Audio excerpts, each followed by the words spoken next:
Nella splendida regione storico-geografica del Mandrolisai, nel centro Sardegna, a metà strada tra i territori comunali di Sorgono e di Ortueri, sorge quello che viene considerato come il più grande e importante sito megalitico di tutto il Mediterraneo. Ci troviamo a Birue Gonkas, un sito, come vedete, immerso in uno splendido bosco caratterizzato da querce da sughero, da roverella e da altra macchia mediterranea. Un posto quasi fatato, un posto quasi magico.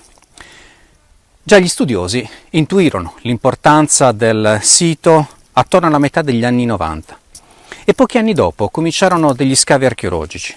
Scavi che portarono alla luce, pensate, oltre 200 menhir sparsi in un territorio vasto alcuni ettari. Molti di questi menhir vennero portati alla luce, risollevati e valorizzati, ma tanti altri ancora li possiamo ancora vedere riversi al suolo, altri invece giacciono probabilmente nella profondità della terra. Ma perché questo nome? Birue Gonkas deriva dal sardo Sabia deis Gonkas, quindi la via delle teste. Questo perché già gli antichi avevano intuito, notato che emergevano delle pietre vedremo lunghe alcuni metri, pietre lavorate di granito locale. Si tratta di menhir. Menhir è una parola che deriva dalla lingua bretone, quindi la lingua che ancora si parla nella zona nord-occidentale della Francia, e letteralmente significa pietra lunga. Ed è anche il nome che i sardi hanno dato a questi monoliti, perdas longas o perdas fitas o ancora perdas ficidas, pietre lavorate oltre 6.000 anni or sono con il semplice utilizzo della stessa pietra, magari una roccia più dura rispetto al granito che si andava appunto a lavorare e a reperire già nell'aria. E lavoravano un po' tutte le facce, soprattutto questa che adesso vado toccando, questa è la parte più liscia, mentre invece la parte posteriore rimane leggermente, come potete vedere, convessa. Sono menhir che non presentano, a parte uno, una decorazione, ecco perché vengono detti anche aniconici.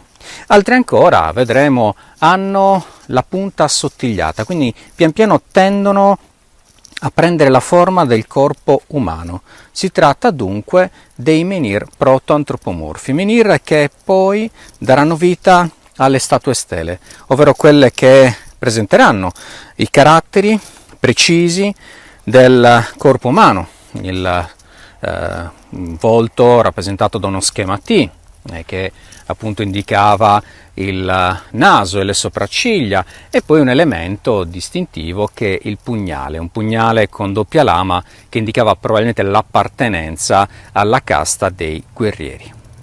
Ma qual era la funzione dei menhir? Oggi noi sappiamo che non indicavano la presenza di tombe, come è stato ipotizzato da alcuni studiosi in passato. Questo perché al di sotto di queste pietre non abbiamo mai trovato scheletri o corpi legati appunto a uomini o donne dell'antichità. Probabilmente, quando parliamo di menhir, dobbiamo riferirci ancora una volta al magico e grande culto della Dea Madre, della Grande Madre. Quindi un simbolo fertilistico, un simbolo che è legato alla rinascita, una rinascita che era continua, un cerchio dell'immortalità. O forse ancora dobbiamo pensare che ciascuna di queste pietre indicava forse l'anima, lo spirito di una divinità, di un capotribù. Ecco, le ipotesi sono tante, il problema è che parliamo di un periodo molto lontano dal nostro dove non esisteva ancora la scrittura e dunque molte cose rimarranno probabilmente celate nel mistero. Ciò che c'è di vero è che posti come questi suscitano sempre un certo fascino da parte di visitatori che sono arrivati negli ultimi anni da diverse parti del mondo, attratti appunto da quella che viene definita anche come Karnak del Mediterraneo, benché il numero sia minore rispetto all'insediamento che troviamo in Francia.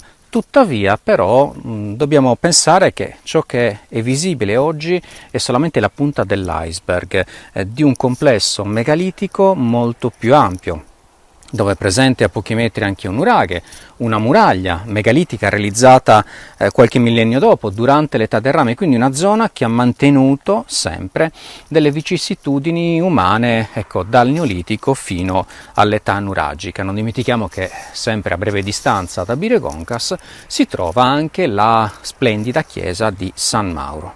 Ma ora ci spostiamo verso un altro settore del complesso megalitico per vedere un altro allineamento. Seguitemi.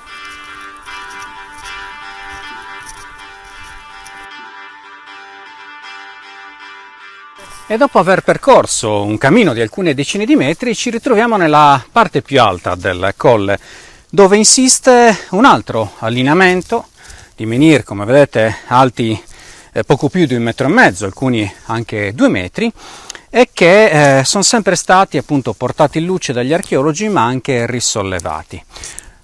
Va detto che non tutti i menhir presentavano una forma appunto rettilinea. Molti di questi, ancora li possiamo vedere sparsi per quest'area, assumono una forma circolare. Sono detti infatti anche circoli megalitici, o più precisamente, utilizzando un termine tecnico, cromlech. Ma cos'altro hanno trovato gli archeologi quando hanno indagato quest'area? Ebbene, sono venuti alla luce molti manufatti di ossidiana, quindi quella roccia nera di origine vulcanica che proviene dal Monte Arci.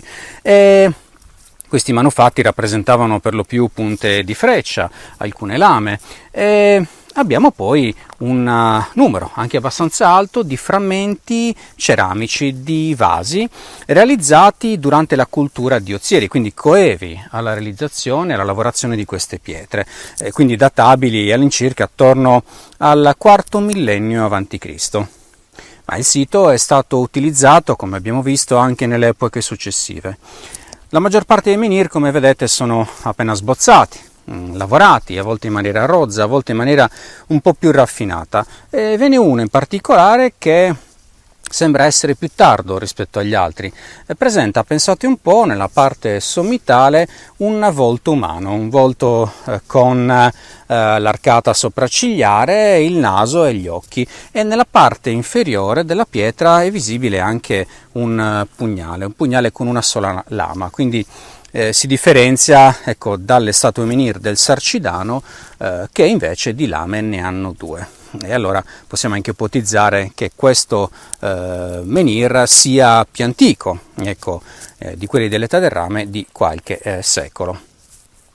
Le pietre oggi sono, come vedete, caratterizzate da questi licheni che sono cresciuti sopra col passare degli anni, ma vogliamo immaginare, insomma, che appena lavorati, appena sbozzati e forse anche un po' levigati, avessero un colore molto più acceso, quindi risaltassero anche a metri, insomma, di distanza.